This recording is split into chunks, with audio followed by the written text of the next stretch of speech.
3, 2, 1 start.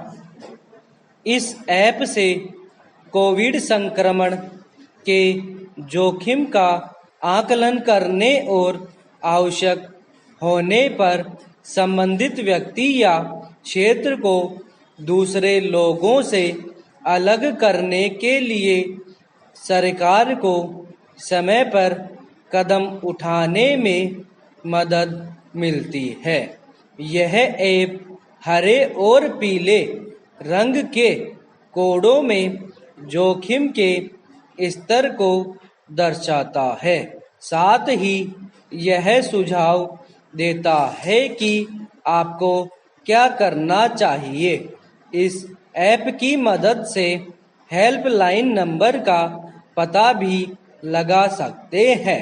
यह app एक chat bot से भी लैस है जो कोविड-19 पर सभी बुनियादी सवालों का जवाब देता है।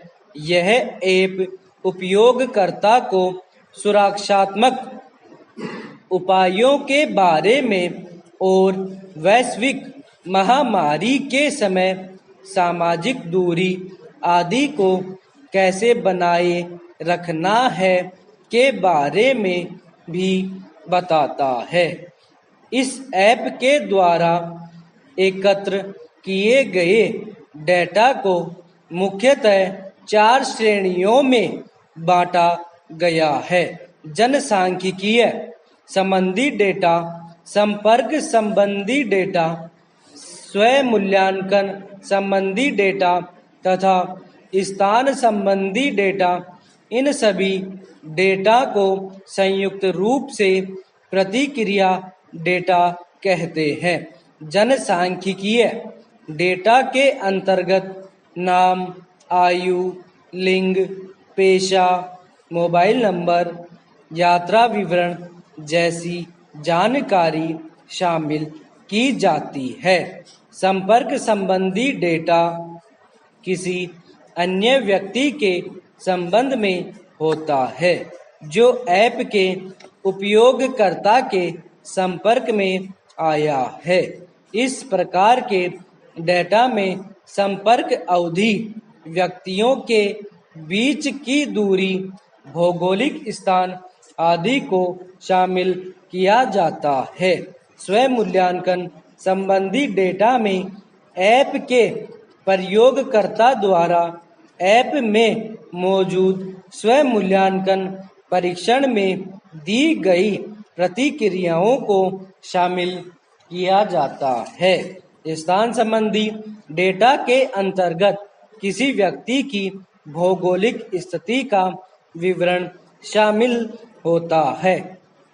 आरोग्य सेतु ऐप को लेकर कुछ विशेषज्ञों ने निजता संबंधी चिंता प्रकट की है।